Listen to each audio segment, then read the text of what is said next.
Thanks, Hannah, for meeting with me today. Can you give us an overview of your artistic practice? What inspired you to create art? Sure. Yeah.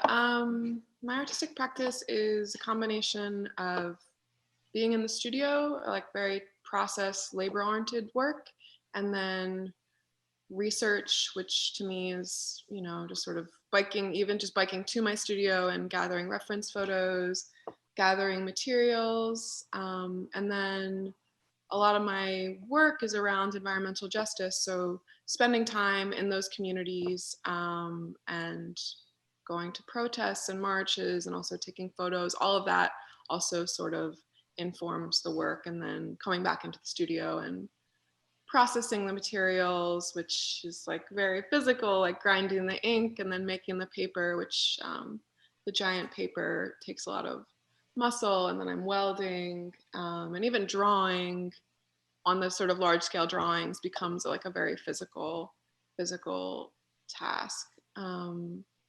What's the second part of the question? What inspired you to create art? Yeah, I guess when I was young, I had just like an innate talent for drawing, and my parents always just sort of cultivated that and sent me to art camps. And I went to a special art high school. And then that just became kind of like my strongest voice, and realizing wanting to make an impact in the world, feeling like I could do it through art as I developed the talent. Great. How does place impact your work? New Orleans and its unique geography seem to drive your current work, and more specifically, the pieces in the exhibition here at Laumeier. Can you speak a little bit about your connection to an interesting community and how it influences your work? Yeah, definitely. Yeah, growing up in New Orleans, I was sort of unaware of global warming and rising sea level, even though I was kind of always told the statistic about how many like football fields the wetlands were losing. But recently, I've just been thinking about everything that's happening here as like as a microcosm of these global issues, and trying to get really specific with my materials to this place. So with the sugar cane, that's literally from this place, but thinking about the legacy of enslavement, and then gathering plastic as just sort of this micro act of environmental stewardship. I pick up trash around my studio space, but that is sort of standing in for the plastics that are made in Cancer Alley, this region just upriver from New Orleans. And then also the ink I make is also from the landscape. So I gather oak galls, which are these growths that form on oak trees, and grind those to make the black ink. And to me, that's really fascinating, because these oak trees that are all over New Orleans, that's so like synonymous with this landscape, but also the history these trees have witnessed. A lot of the trees are like centuries old and predate colonization, and sort of connecting into that longer history. All of this exploitation and extraction is actually quite recent. And with the white ink, I'm using shells, which are found in New Orleans street pavings. That seemed like an easy thing for me to collect. And then my friend who's indigenous was pointing out to me that a lot of times for paving, white settlers kind of extracted from the Native American middens for those shells. So thinking about also this like legacy of the shells and how that relates to colonization in the whole, all the issues that are coming together in my work. Okay, interesting. Was there a particular event, article, or research area that inspired you to further explore the phenomena of climate change and its environmental impact in your work? Yeah, so I'm from New Orleans, and I lived here most of my life. But from 2013 to 2017, I was living in Detroit. I was doing my graduate work, and so was my husband. And at 2017, the agreement was that we were going to move back to New Orleans. But I sort of, as we were thinking of starting a family, I had to sort of really convince him to move to a city below sea level in a time of rising sea level. And in trying to convince him to come down, really wanted to like think critically for myself and wanted to like decided to come back and really make artwork, you know, examining this for myself, but also raising exposure to these issues and coming up with possibilities for a livable future.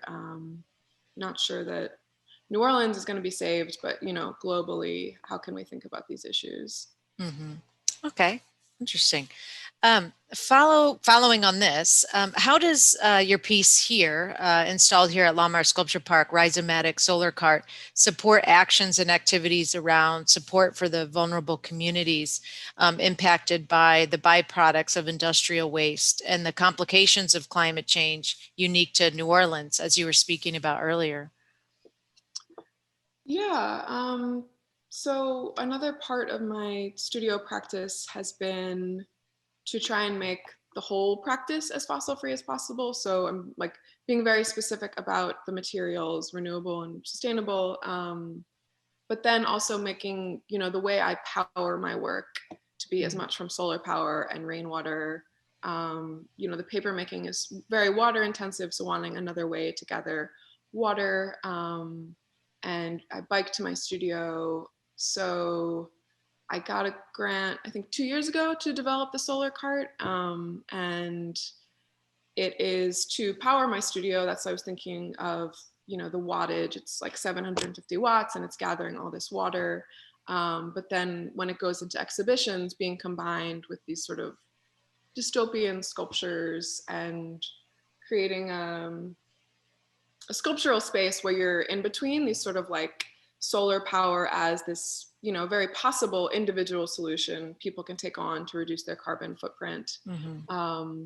But obviously, you know, individual actions are not going to be enough. We're going to have to like demand from our government and holding industries accountable. And when I worked with architects to design the solar cart, and those designs are actually open source on my website. So obviously not the sculptural parts, but the half that's Mm-hmm. just this mobile kind of node of solar power and rainwater. The idea is that anyone could sort of develop that with the Mm, funding.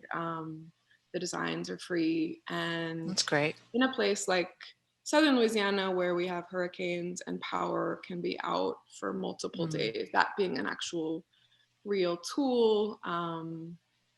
And also something I think about in New Orleans, most of the institutions take funding from oil and gas. So kind of wanting to create the like the solar cart as my own sort of platform that I don't mm, have to show in those spaces and be kind of complicit with that money.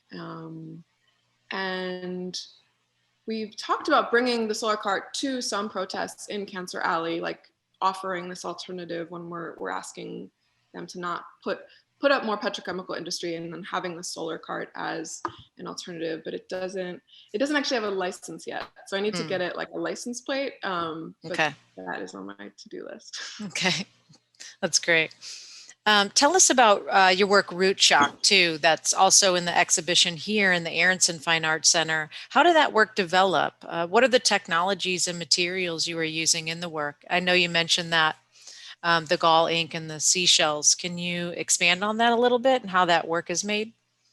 Yeah. So yeah, Root Shock 2 is from 2018, and then the drawing next to it, Embodied Emission, is from 2020, and it's actually pretty cool to see them together because Root Shock was one of the first large scale drawings I made where I was figuring out really wanting to make my own paper so that the substrate itself could speak to the subject matter, and wanted to put sort of trash in it. And the Root Shock is made from abaca, which is a plant fiber from the Philippines, and then my studio sweepings combining sort of like natural and man-made Mm, waste. And then the drawing itself is kind of thinking about the the nature in New Orleans, which like the swamp is kind of like always at our doorstep. And when a mm, place gets abandoned, it's really easy to see sort of nature reclaim it. And thinking about once we've made this place unlivable for us, like what is going to happen. And then since 2018, I've gotten more specific about the materials for the paper. So with embodied emissions, I'm actually gathering the sugarcane myself and then combining that with the plastic waste. And in root shock, it's store-bought markers and ink. I hadn't yet figured out the ink. And then with embodied emissions, that's the oak gall ink and the shell ink. And yeah, I'm gathering the fibers and fermenting the sugarcane in my studio courtyard. You could cook them, but that would be involving like propane gas and really not wanting to get more into fossil fuels to cook it. So I ferment it in my studio courtyard for like a few months with lye, and then I beat that, and then making the paper is like a full day activity, and then press the paper, and then the drawing is like the most fun part. After all the process, I'm like still standing, but it seems a lot like more chill than like with the paper, because since it's so large, I have to make it on the floor, so I'm constantly like each piece of my paper making screen is 12 by 12 inches, and those drawings are so large, so every square foot basically is me like pulling it and then putting it. Yeah, but it is, I mean, that's like how I work out. So Right. That's great. Thanks so much for that background and how that works. Last question. Do you think that artists can play an important role in understanding how we as humans might be able to make an impact or possibly reverse the impacts of climate change? Could artists also help move into a new phase beyond the Anthropocene using new media and a combination of innovation and conceptual artistic endeavors? I know that's a lot, but and you could probably address that through the two different works that you have in the show with the drawings and then also with the solar cart. Yeah, definitely. I do believe that artists have power to make change. I think it's the artist's role to kind of hold up a mirror to the culture and reflect back what is kind of all around us, but in a new way to make people see. And I think with climate change at this point, I guess there are some people that are still denying it, but I think it's fairly widely accepted. And yet we're still, I don't know, I mean, we're all kind of locked into making these decisions, having to use plastic, and there's not really recycling and all these things that really the government needs to help us with. But I think that art can reach people on an emotional level, and sort of maybe people aren't expecting, they're coming to see art and they're open in a different way. And I think art can kind of have a visceral pull on people and hopefully make them think about these issues in a new way.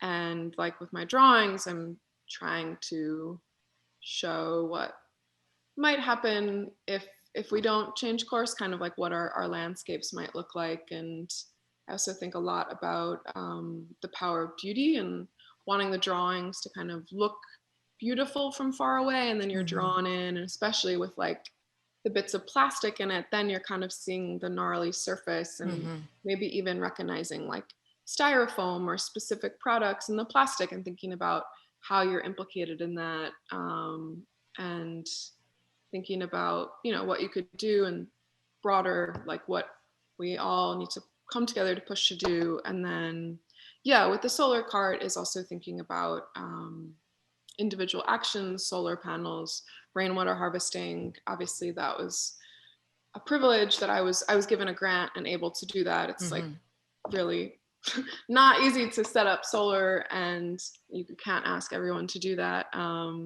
But having that space where if you're sitting on the bench of the solar cart and looking at the sort of sculptural elements, which are again thinking about this future where our plastic and plants are kind of merging and growing over each other, and like, is this an environment where people are still around, kind of questioning, is this what the future is going to look like?